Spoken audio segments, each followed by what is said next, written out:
Hello students. तो last class में हमने ये देखा था कि किस तरीके से इंटीग्रेशन को हमें प्रोसेस करना है और किस तरीके से हमें क्या करना है, इंटीग्रेशन में कैसे एलिमेंट चूज करना होता है और क्या करना होता है। इसमें हम देखेंगे कि इंटीग्रेशन एक्चुअली में करना कैसे होता है ना। तो वो वाला पार्ट था कि क्यों करना होता है और ये वाला पार्ट है कि कैसे करना है। तो इंटीग्रल को हम लोग दो पार्ट में डिवाइड कर रहे हैं, एक को बोल रहे हैं इनडेफिनिट इंटीग्रल और एक को बोल रहे हैं डेफिनिट इंटीग्रल। ठीक है, तो इंटीग्रल का साइन आपको अब समझ में आ रहा होगा कि हमने ये वाला सिंबल यूज किया था, है ना। तो इस सिंबल को हम इंटीग्रेशन बोल रहे हैं, है ना। और सिंबल ऑफ इंटीग्रेशन,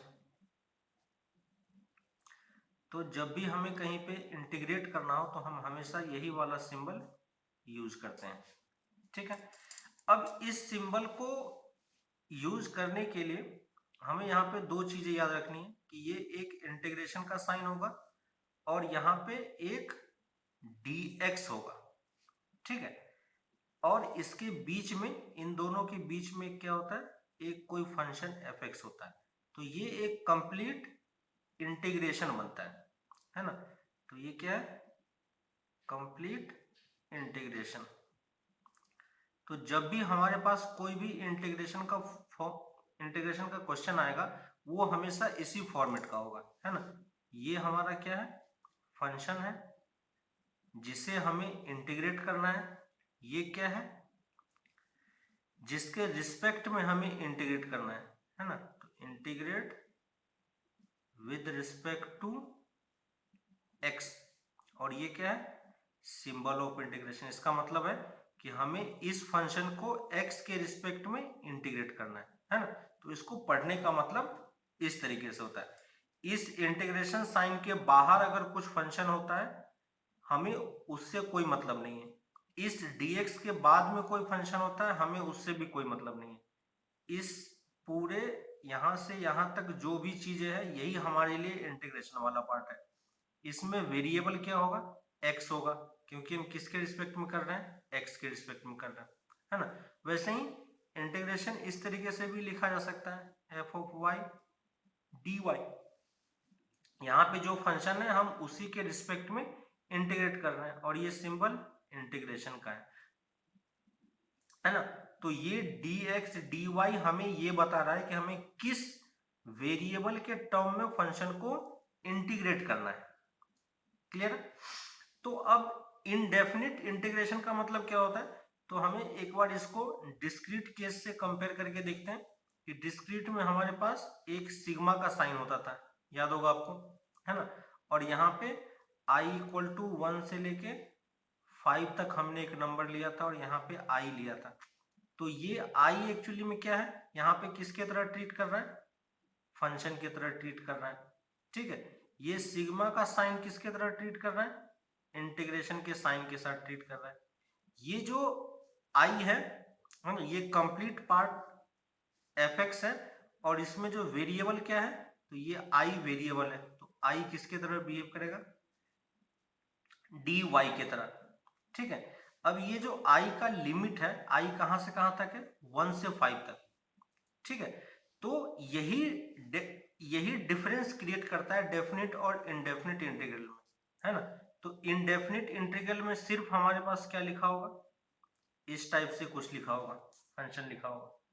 ठीक है, लेकिन डेफिनेट इंटीग्रेशन में क्या होगा, सेम यही टाइप का होगा, बस यहाँ पे एक लोअर लिमिट और एक अपर लिमिट दी हुई होगी। ठीक है, तो बस यही दोनों में बेसिक डिफरेंस होता है। बाकी और भी कुछ डिफरेंस है वो हम लोग आगे देखेंगे, लेकिन बस अगर हमें इंटीग्रेशन को देख के समझना है कि वो इंडेफिनिट है या डेफिनिट है, तो बस हम इसी पार्ट से देख के समझते हैं कि एक में लिमिट की वैल्यू दी होगी कहां से कहां तक इंटीग्रेट करना है और एक में कुछ भी नहीं दिया होगा। क्लियर है। तो अभी हम अब यहाँ पे दोनों देख के समझ में आ रहा होगा कि ये पार्ट और ये पार्ट कंप्लीटली सेम है, बस लिमिट का फर्क है ना। तो जो प्रोसेस यहाँ पे यूज होता है वही सब कुछ यहाँ पे भी यूज होता है, बस उसमें वैल्यू पुट करनी होती है। ठीक है, तो अभी हमारा मेन पर्पस है इनडेफिनिट इंटीग्रेशन को समझना कि इनडेफिनिट इंटीग्रेशन कैसे सॉल्व होता है। ठीक है ना। तो अब हम स्टार्ट करते हैं इनडेफिनिट इंटीग्रेशन। तो अभी हम लोग जो भी पढ़ेंगे वो सब इनडेफिनिट इंटीग्रेशन ही है। तो इंटीग्रेशन बेसिकली क्या होता है ना? तो इसको हम इस तरीके से पढ़ते हैं कि ये क्या होता है, इनवर्स प्रोसेस ऑफ डिफरेंशिएशन, है ना? तो अब ये समझ में आ रहा होगा आपको कि हमने डिफरेंशिएशन से क्यों स्टार्ट किया था, है ना? क्योंकि इंटीग्रेशन क्या होता है, कंप्लीटली डिफरेंशिएशन का एक रिवर्स प्रोसेस है ना, इनवर्स प्रोसेस है। यानी जो कुछ हम डिफरेंशिएशन में कर रहे हैं उसी का उल्टा हमें इंटीग्रेशन में करना है। इसलिए हम इंटीग्रेशन को एक और नाम से बुलाते हैं, उसे क्या बोलते हैं, एंटी डेरिवेटिव, है ना? तो कहीं पे अगर एंटी डेरिवेटिव वर्ड लिखा हुआ है इसका मतलब हमें डेरिवेटिव का एंटी वाला पार्ट करना और अपोजिट वाला पार्ट करना है। और डेरिवेटिव का अपोजिट पार्ट क्या होता है, इंटीग्रेशन होता है। इन डेरिवेटिव के अपोजिट पार्ट का मतलब क्या होता है कि जैसे आप मान लो कि हमारे पास एक फंक्शन है डी बाई डी एक्स और यहाँ पे हमने एक फंक्शन एफ एक्स किया, ठीक है? तो अगर हम किसी भी एफ एक्स फंक्शन को डिफरेंशिएट करेंगे तो हमारा ये फंक्शन चेंज हो जाएगा। ये हमने ऑलरेडी पहले वाले पार्ट में कर चुके हो। और हम ये मान लेते हैं कि वो कैपिटल एफ एक्स है। क्लियर है? तो अगर हम किसी फंक्शन को डिफरेंशिएट कर रहे हैं और हमें एक दूसरा फंक्शन कैपिटल एफ एक्स मिल रहा है, इसके रिवर्स प्रोसेस का मतलब ये होता है कि अगर हम इसको इंटीग्रेट करें तो हमें फिर से क्या मिलना चाहिए, अगर हम एफ एक्स को इंटीग्रेट करें तो हमें क्या मिलना चाहिए, स्मॉल एफ एक्स मिलना चाहिए, है ना? तो यहीं से अगर हम इंटीग्रेशन को डिराइव करने का ट्राई करें तो कैपिटल एफ एक्स को हमें इंटीग्रेट करना है, किसके रिस्पेक्ट में इंटीग्रेट करेंगे, है ना? क्योंकि यहाँ पे वेरिएबल क्या है, एक्स का, तो हम यहाँ पे डी एक्स चूज कर लेंगे। और इसको जब इंटीग्रेट करेंगे तो हमें क्या मिलना चाहिए, स्मॉल एफ एक्स मिलना चाहिए, क्योंकि हमने इसी को डिफरेंशिएट किया था तो हमें स्मॉल एफ एक्स मिला था। क्लियर है ना? और जब हम इसको इंटीग्रेट करते हैं तो यहाँ पे कौन सा इंटीग्रेशन है, ये इनडेफिनिट इंटीग्रेशन है। तो इनडेफिनिट इंटीग्रेशन में हमेशा हम क्या करेंगे, एक आर्बिट्ररी कांस्टेंट को ऐड करते हैं, ठीक है? तो इस सी को बोलते हैं हम आर्बिट्ररी कांस्टेंट, है ना? तो ये क्या है हमारे पास, इसको हम बोल रहे हैं आर्बिट्ररी कांस्टेंट। तो इस कांस्टेंट को क्यों ऐड करते हैं वो हम अभी देख रहे हैं। बस हमें ये ध्यान रखना है कि जब भी इसमें कोई लिमिट नहीं हो तो हमेशा ये हैबिट में हमें डाल लेना है कि एफ एक्स प्लस एक कांस्टेंट हम सी ऐड कर देंगे, ठीक है? अब जैसे मान लो कि हमारे पास एक फंक्शन है D by d x of x square. तो अगर हम एक्स स्क्वायर को डिफरेंशिएट करेंगे एक्स के रिस्पेक्ट में तो हमें क्या मिलेगा, ट्वाइस एक्स मिलेगा, नहीं है? और अगर हम ट्वाइस एक्स को, अगर हम इस डेफिनेशन को अप्लाई करना चाहे यहाँ पे, तो अगर हम ट्वाइस एक्स को एक्स के रिस्पेक्ट में इंटीग्रेट करेंगे तो हमें क्या मिलना चाहिए, ये फंक्शन मिलना चाहिए, नहीं है? तो ट्वाइस एक्स का इंटीग्रेशन क्या होगा, एक्स स्क्वायर, ठीक है? अभी मान लो कि हम यहाँ पे कोई भी कांस्टेंट ऐड नहीं कर रहे हैं, ठीक है? अब मान लो कि हमारे पास एक और दूसरा फंक्शन होता है एक्स स्क्वायर प्लस 2 और अगर हम इसको डिफरेंशिएट करते तो भी हमें क्या मिलता, ट्वाइस एक्स ही मिलता। अगर हमारे पास कोई एक फंक्शन होता एक्स स्क्वायर प्लस 5, इसको भी हम डिफरेंशिएट करते तो भी क्या मिलता। और अब ये लॉजिक आपको समझ रहा है कि d x y x square plus एक कोई भी कांस्टेंट अगर हम सी पुट कर दें तो भी हमें क्या मिलेगा, और सी की वैल्यू क्या हो सकती है, कुछ भी हो सकती है। तो इन चारों केस में अगर हम इंटीग्रेट करें तो हमें क्या मिलना चाहिए, x square plus 2 x square plus 5 x square plus c. लेकिन कौन से ट्वाइस एक्स को हम इंटीग्रेट कर रहे हैं वो हमें नहीं पता है कि नहीं? तो इसलिए हम इस कांस्टेंट की value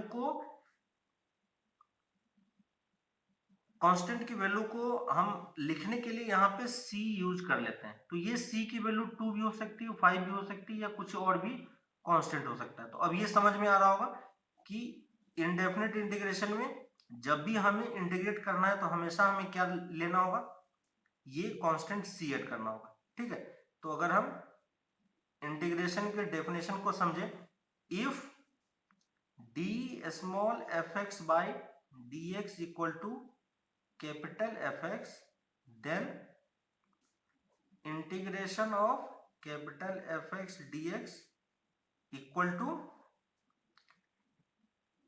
small f x plus c, ठीक है।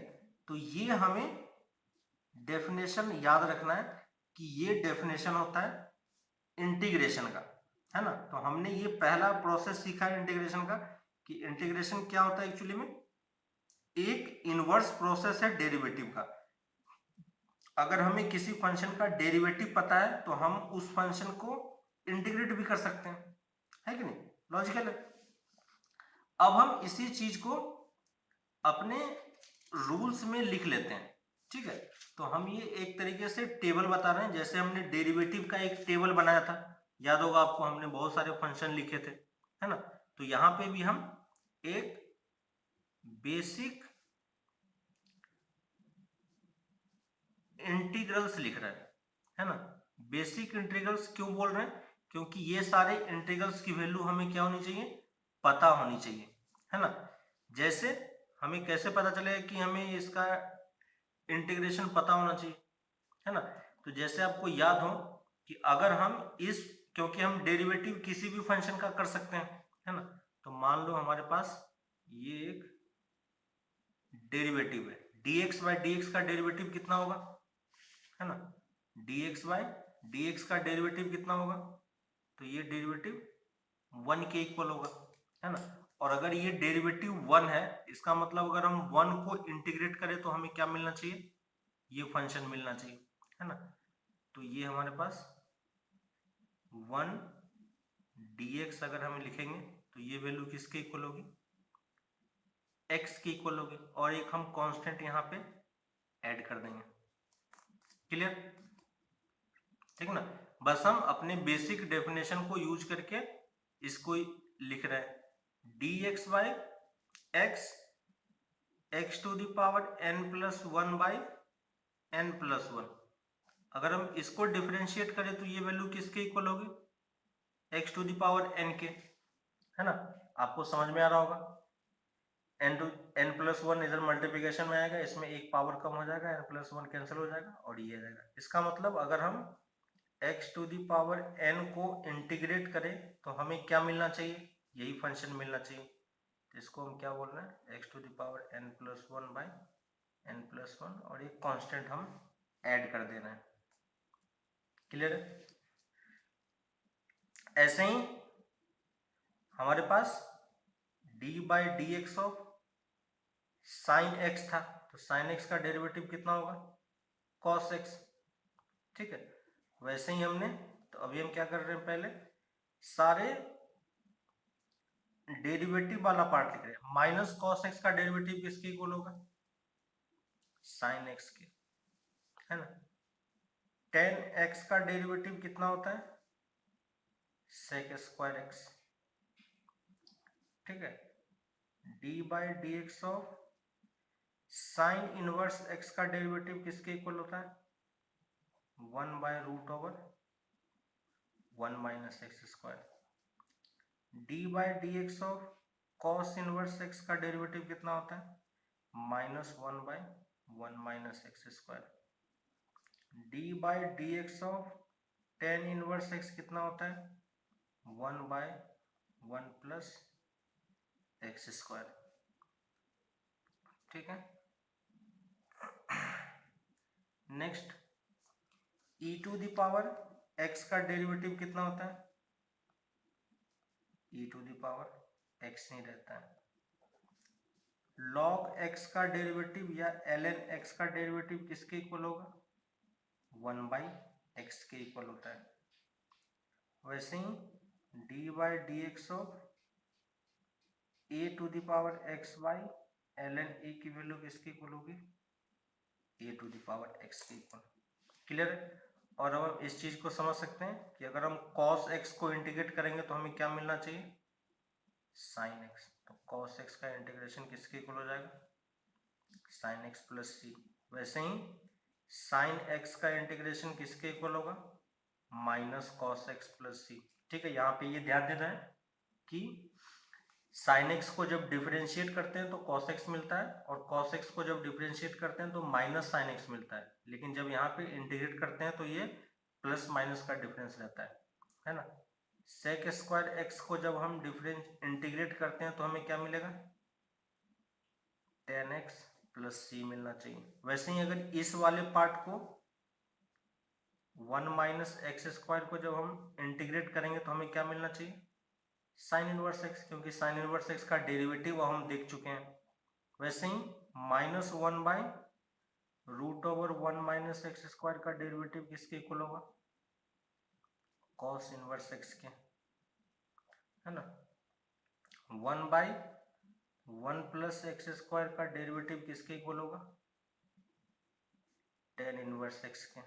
वैसे ही e to the power x को अगर इंटीग्रेट करेंगे तो हमें सेम फंक्शन मिलेगा। e to the power x का डेरिवेटिव और इंटीग्रेशन दोनों क्या होता है, सेम होता है। 1 बाई एक्स को जब हम इंटीग्रेट करेंगे तो कितना होगा, ln x प्लस सी, और e to the power x dx को जब इंटीग्रेट करेंगे तो क्या मिलेगा, e to the power x ln a plus c, है ना। यहाँ पे ये वाला पार्ट इंपॉर्टेंट है 1 बाई एक्स का, क्योंकि मैक्सिमम गलती स्टूडेंट्स यहीं पे करते हैं कि 1 बाई एक्स का डेरिवेटिव इंटीग्रेशन अगर हमें लिखना है तो वो कुछ और लिख देते हैं, ln x नहीं लिखते हैं, है ना। यहाँ पे आपको समझ में आ रहा होगा सेकेंड वाला part, x to the power n plus 1 by n plus 1, तो क्या यहाँ n की वैल्यू हम -1 पुट कर सकते हैं, नहीं कर सकते हैं। तो ये फॉर्मूला सिर्फ कहाँ पे वैलिड है, when n not equal to -1, है ना। और n की वैल्यू जब -1 हो जाएगी, है ना, तो n की वैल्यू जब -1 हो जाएगी तो ये देखो ये क्या बन जाएगा 1 बाई एक्स, और 1 बाई एक्स का इंटीग्रेशन क्या होता है ln x, है ना। तो ये कुछ 11-12 फॉर्मूले हैं, और इसके अलावा भी बुक्स में आपके पास एनसीईआरटी बुक्स जब खोलोगे तो वहां पे आपको ये लिस्ट ऑलरेडी वहां पे दिया हुआ है, ठीक है। तो आप ये उस लिस्ट में देखना कि कैसे उसमें ढेर सारे डेरिवेटिव और उसके इंटीग्रेशन की वैल्यू दी हुई है, लेकिन एटलीस्ट इतने इंटीग्रेशन की वैल्यू आपको हमेशा याद होनी चाहिए, है ना, क्योंकि यही सब कुछ हमारे पास यूज होने वाला है। क्लियर है। तो ये पार्ट हो गया बेसिक इंटीग्रेशन का, है ना। जब भी हम इंटीग्रेट करेंगे तो हमेशा हम क्या यूज करेंगे, एक इंटीग्रेशन कांस्टेंट, इसको बोलते हैं इंटीग्रेशन कांस्टेंट। तो ये हमेशा हमें इंटीग्रेशन कांस्टेंट यूज करना है। क्लियर है। तो ये एक बेसिक चीज है इंटीग्रेशन का, ठीक है। यहां पे हम कुछ प्रॉपर्टी देख लेते हैं जो कि आपको अभी यूज करना है, प्रॉपर्टी ऑफ इंटीग्रेशन। ठीक है, पहला है कि अगर हमारे पास दो फंक्शन ऐड होके आ रहा है और उसे हमें इंटीग्रेट करना है, तो हम फिर से वही प्रॉपर्टी यूज कर सकते हैं, अलग अलग फंक्शन को इंटीग्रेट करके ऐड कर पाएंगे। और यही लॉजिक हमारे पास सबट्रैक्शन में भी यूज होता है, ठीक है। तो हम यहाँ पे इसको f x d x minus integration of g x d x लिख पाएंगे, ठीक है। वैसे ही अगर हमारे पास इंटीग्रेशन दो फंक्शन आपस में मल्टीप्लाई हो रहे हो, ठीक है, तो हम दोनों को अलग अलग मल्टीप्लाई करके लिख पाएंगे या नहीं, नहीं लिख पाएंगे, ठीक है। तो ये चीज कभी भी इक्वल नहीं होती है, ये चीज हमें ध्यान रखना है, ठीक है। ये इसको सर्कल मार्क इसलिए किया गया कि ये गलती हमसे कभी नहीं करनी है।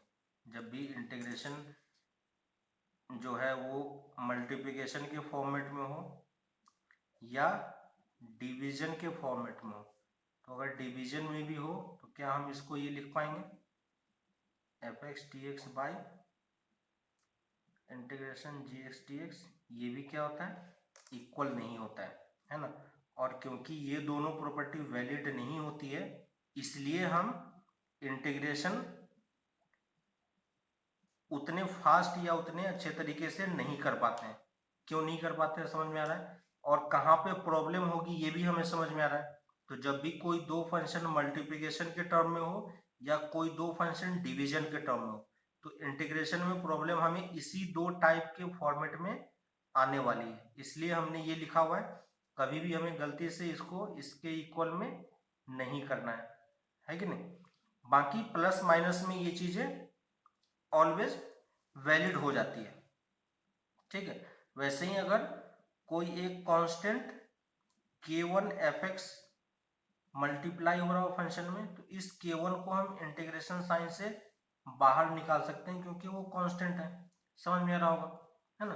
तो ये बेसिक सी चीज है, ये आप लोग खुद से करके समझ सकते हो, ठीक है। तो यहां तक आके हमने एक बेसिक फंक्शन देखा कि कैसे हम कोई भी चीजों को इंटीग्रेशन को यूज कर पा रहे हैं और कैसे हम बेसिक डेफिनेशन यूज कर पा रहे हैं कि अगर हमें डेरिवेटिव पता है तो हम कैसे उसका इंटीग्रेशन कैलकुलेट करेंगे, ठीक है। एक्सरसाइज 1 में अब आप लोग कुछ क्वेश्चंस ट्राई कर सकते हो, ठीक है। तो अगर आप देखो एक्सरसाइज 7.1 में स्टार्टिंग के कुछ क्वेश्चंस करने का ट्राई करो। अगर आपको sin 2x, हमें ये सोचना है कि जैसे sin 2x का इंटीग्रेशन करना है, तो sin 2x किसका डेरिवेटिव होगा, पहले वो सोचने का ट्राई करो। अगर वो आप सोच पा रहे हो तो कर लोगे, है ना।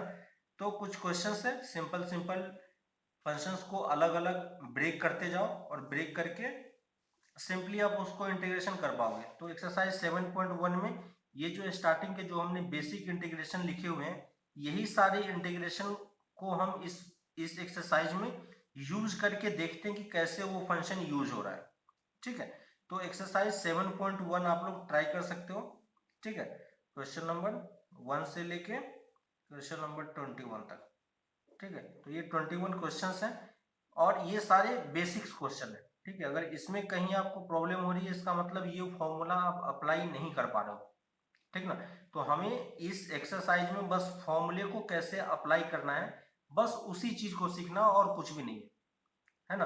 अगर कोई फंक्शन दिया हुआ है तो उसको आप ट्राई करो कि क्या हम उस फंक्शन को इस तरीके से अलग अलग कर पा रहे हैं कि नहीं, है ना। और ये जो भी फंक्शन होगा वो सब इसी में से किसी एक टाइप का होगा, है ना, जो हम ऑलरेडी कर चुके हैं, अपने बेसिक इंटीग्रेशन लिस्ट में बना चुके हैं, उसी में से किसी एक फॉर्मेट का होगा। तो 7.1 एक्सरसाइज क्वेश्चन नंबर 1 से लेकर 21 तक आप लोग कंप्लीट कर सकते हो, कोई भी प्रॉब्लम नहीं होगी। आंसर पीछे दिया हुआ है, आप लोग मैच करा सकते हो। देखो उसमें कोई प्रॉब्लम होती है तो आप बताओ मुझे, फिर उसको हम लोग सॉल्व कर लेंगे, है ना। लेकिन ये एक्सरसाइज 7.1 काफी इंपॉर्टेंट है। आप फॉर्मूले को अगर यूज करना नहीं सीख पाते हो तो फिर दिक्कत वाली बात है ना, कि हमें फॉर्मूले को सही तरीके से यूज करना आना चाहिए। तो वो एक्सरसाइज 7.1 में ही सीखने के लिए दिया गया है। कोई भी फंक्शन हो पहले उसको अलग अलग ब्रेक करो, अगर डिवीजन में है तो डिवाइड करो, है ना। और यानी तो प्लस माइनस के फॉर्मेट में है तो हम प्लस माइनस से अलग कर सकते हैं। मल्टीप्लिकेशन और डिवीजन में है तो हमें कभी भी ये अप्लाई नहीं करना है ना। मल्टीप्लिकेशन या डिवीजन में है तो हम ट्राई करेंगे कि ये किसी तरीके से कन्वर्ट होके इसी दो फॉर्मेट में कन्वर्ट हो जाए, तो हम उसको सिंपली इस तरीके से सॉल्व कर पाएंगे, ठीक है। तो नेक्स्ट क्लास के लिए आप लोग एक्सरसाइज 7.1 कंप्लीट करो। इसमें कोई क्वेश्चन नहीं होता है तो फिर हम लोग वो नेक्स्ट क्लास में डिस्कस करेंगे, ठीक है। उसके बाद हम लोग आगे डेरिवेटिव के अलग मेथड्स क्या है सॉल्व करने के लिए वो हम देखेंगे, ठीक है। तो नेक्स्ट क्लास में फिर मिलते हैं नए चैप्टर्स के साथ। Okay, bye.